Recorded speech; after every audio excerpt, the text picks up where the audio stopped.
Hello, welcome back to my channel. నేను మీ అశ్విని. ఈరోజు మనం గోంగూర బోటి ఎలా చేసుకోవాలో చూసేసుకుందాము. దానికోసం మనం కొంచెం వేడి నీళ్ళు బాగా మరగపెట్టుకొని దానిలో మనం బోటీని మంచిగా కడుక్కోవాలి. వాళ్ళు ఆల్రెడీ క్లీన్ చేసి ఇచ్చినా కానీ మనం ఇంట్లో క్లీన్ చేసుకోవడం అనేది చాలా ఇంపార్టెంట్. వాటర్ వైట్ కలర్ వచ్చేంత వరకు కూడా మనం వాటర్ని మార్చుకుంటూ వేడి నీళ్ళతోనే క్లీన్ చేసుకోవాలన్నమాట. క్లీన్ చేసుకోవడానికి కొంచెం టైం పడుతుంది, బట్ చాలా ఓపికతో మనం మొత్తం కూడా క్లీన్ చేసేసుకొని దాన్ని ఒక వాటర్ వడగట్టుకునే దానిలో వేసేసుకుంటే దానిలో ఉన్న వాటర్ అంతా కూడా పోతుంది.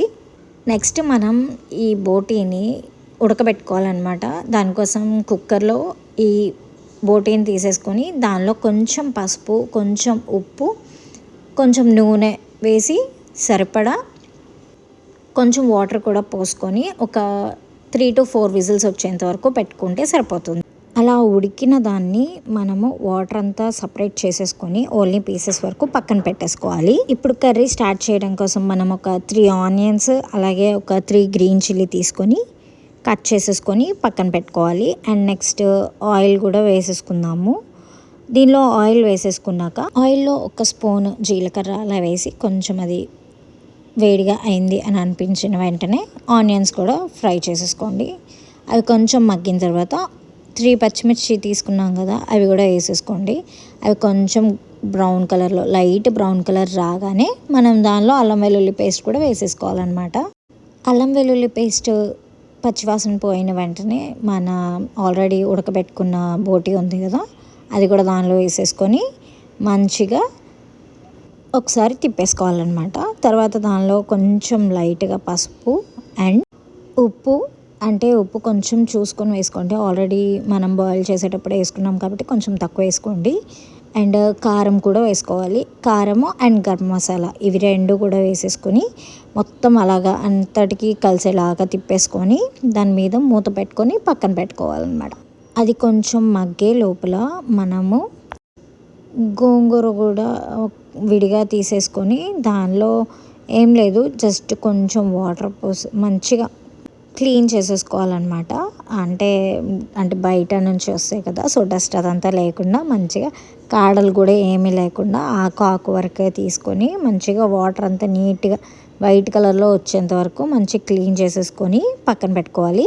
అండ్ ఇవి దీనిలో ఏంటంటే కొంచెం మనము పసుపు, కొంచెం ఉప్పు వేసి వాటర్ ఏమీ పోయక్కర్లేదు, బట్ కొంచెం నూనె వేస్తామన్నమాట.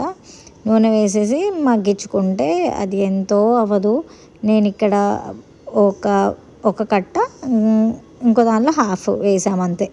సో అది వేసుకున్నాక మంచిగా కొంచెమే అవుతుంది, బట్ టేస్ట్ అయితే తెలుస్తుంది అన్నమాట. అండ్ ఇది ఇలా మెత్తగా అయిపోయిన తర్వాత దీన్ని ఒక పప్పు గుత్తి ఉంటుంది కదా, దాన్ని పెట్టి మనం మంచిగా మ్యాష్ చేసేసుకుంటే మొత్తం ఏమీ ఆకులుగా అలా ఏమి ఉండకుండా నీట్గా అయిపోతుంది అన్నమాట. ఆ లోపు మన కర్రీ మగ్గిపోతుంది కాబట్టి దానిలో ఇది ఉడకబెట్టిన గోంగూరని కూడా వేసేసుకొని మొత్తం తిప్పేసుకోవడమే అనమాట.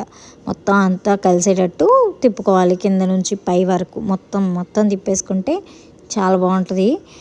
ఒక 2-3 మినిట్స్ అయిన తర్వాత దీనిలో మనం బోటీకి కుక్ చేసుకున్నప్పుడు కొంచెం వాటర్ ఉంటాయి కదా, వాటర్ సపరేట్ చేసాం కదా, ఆ వాటర్ని దీనిలో పోసుకొని మొత్తం తిప్పుకుంటే ఆ టేస్ట్ బాగుంటుంది అన్నమాట.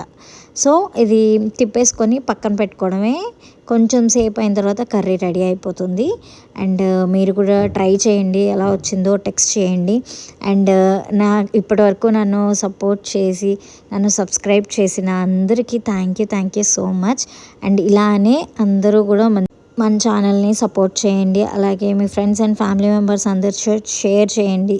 అండ్ మనం తొందరగా 1000 సబ్స్క్రైబర్స్ రీచ్ అవ్వాలని కోరుకుంటున్నాను. బాయ్.